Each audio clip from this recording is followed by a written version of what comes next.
तो पीएम किसान सम्मान निधि योजना का इंस्टॉलमेंट का पैसा आपको भी नहीं मिला है। आप चाहे नए किसान भाई सही या पुराने किसान भाई सही, जो नए किसान भाई हैं उन्हें पहली इंस्टॉलमेंट का पैसा नहीं मिला है, जो पुराने किसान भाई हैं उन्हें 70वीं इंस्टॉलमेंट का पैसा नहीं मिला है। और दोस्तों आप अपना स्टेटस चेक कर रहे हैं तो स्टेटस आपको बिल्कुल ठीक लगता है, आपको एलिजिबिलिटी ठीक लगती है, फिर भी यहाँ पे कुछ किसान भाई अपात्र हो गए हैं और अपात्र लिस्ट में आ गए हैं। जो किसान भाई अपात्र हो जाते हैं उन किसान भाई को एक भी इंस्टॉलमेंट का पैसा नहीं मिल पाता है। दोस्तों जो किसान भाई अपात्र हो गए हैं, अपात्र फॉर्म को कैसे सुधारेंगे, और जो भी हमारी इंस्टॉलमेंट का पैसा रुक गया है, चाहे हमारी 8 इंस्टॉलमेंट का पैसा रुक गया हो या 10 का रुक गया हो, कुछ किसान भाई ऐसे भी हैं जिन्हें 17 इंस्टॉलमेंट का पैसा रुक गया है। जब वो किसान भाई अपना फॉर्म का सुधार कर लेंगे तो उन किसान भाई को एक ही बार में उन्हें 34,000 रुपए का लाभ पीएम किसान सम्मान निधि की तरफ से मिल जाएगा।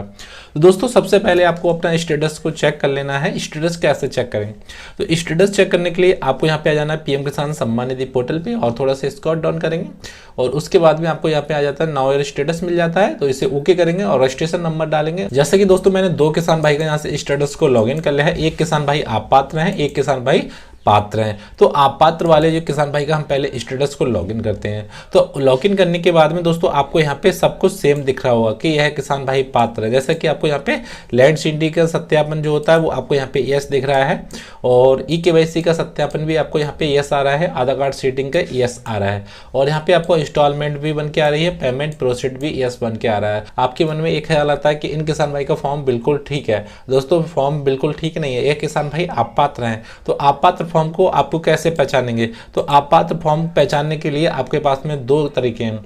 सबसे पहले आपको एलिजिबिलिटी देख लेना है और दूसरा लेटेस्ट इंस्टॉलमेंट। यदि आप पीएम किसान सम्मान निधि के पात्र किसान हैं तो आपको पहले नंबर पे एलिजिबिलिटी आता है, दूसरे नंबर पे आपका लेटेस्ट इंस्टॉलमेंट आता है। यदि आप अपात्र किसान हैं तो आपका तीसरा कॉलम यहाँ पे बन जाता है, आपका रीजन ऑफ इनएलिजिबिलिटी इफ एनी आता है दोस्तों, ठीक है। तो आप अपात्र किसान होगा, जिसका भी इफ एनी आ गया वो अपात्र होगा, चाहे आपका इनकम टैक्स दायरे में आता हो या आपका अंडर एज आता हो या आपके लैंड शेडिंग की वजह से आता हो या आपको अन्य प्रकार की कोई भी प्रॉब्लम होगी तब भी आपका इफ एनी आ जाता है। तो इफ एनी को हम यहाँ से लॉगिन करेंगे, इस पे तीर आ रहा है, इस पे ओके करेंगे। अब जैसे हम इस पे ओके करते हैं तो यह किसान भाई पात्र नहीं है, अपात्र हो चुके हैं और अपात्र होने की वजह से इन किसान भाई को 2 इंस्टॉलमेंट का पैसा मिल गया है। 2 इंस्टॉलमेंट के बाद में इन किसान भाई को अभी तक एक भी इंस्टॉलमेंट का पैसा नहीं मिला है। तो दोस्तों यहाँ से अपात्र हुए कैसे, अपात्र क्यों हुए वो भी आपको यहाँ जान लेना है।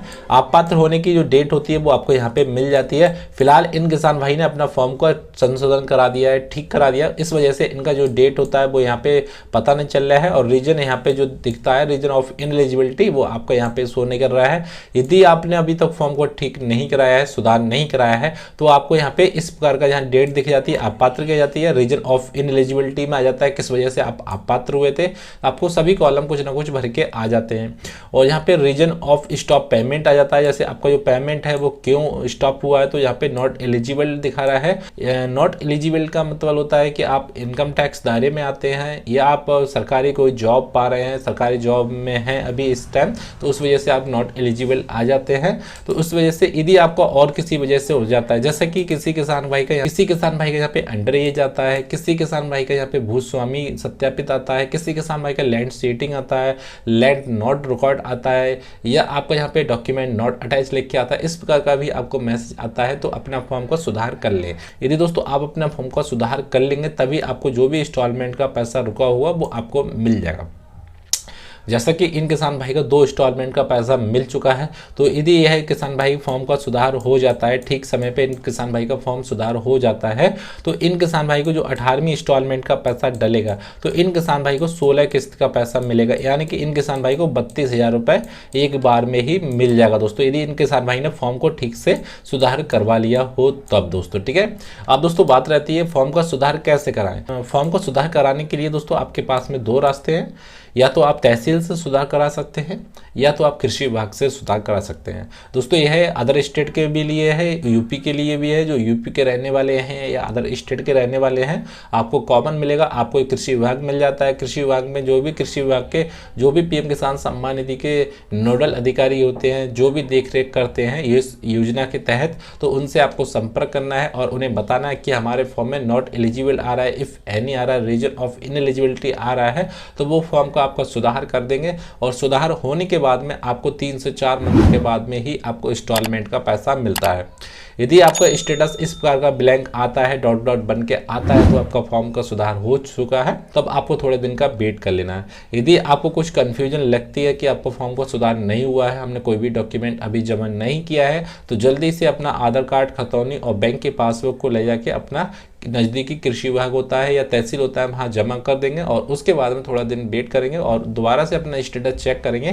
तो स्टेटस में जो आपका रीजन ऑफ इनएलिजिबिलिटी इफ़ एनी आ रहा है, जैसा कि मैंने दूसरे किसान भाई का यहाँ से स्टेटस लॉगिन करा है, तो इस प्रकार का आपका मैसेज आएगा। एलिजिबिलिटी आ जाता है, लेटेस्ट इंस्टॉलमेंट आता है और यहाँ पे आपका 3 कॉलम बन के आ रहा है ना, जे वाला कॉलम बन के आ रहा है इफ़ एनी वाला, वो आपका हट जाएगा दोस्तों। ठीक है, जैसा कि आपका हट जाता है ना, तो आपका जो F2 प्रीसेट आ जाता है या आपका RFT सिग्नेचर बन के आ जाएगा और सभी किस्तों में आपका waiting for approval by state आएगा। यहाँ पे ध्यान रखने की बात है, यदि आपने अपना फॉर्म का सुधार करा लिया है ना, तो आपका यहाँ पे जो पेमेंट प्रोसीड लिख के आ रहा है, यहाँ पे waiting for approval by state आएगा।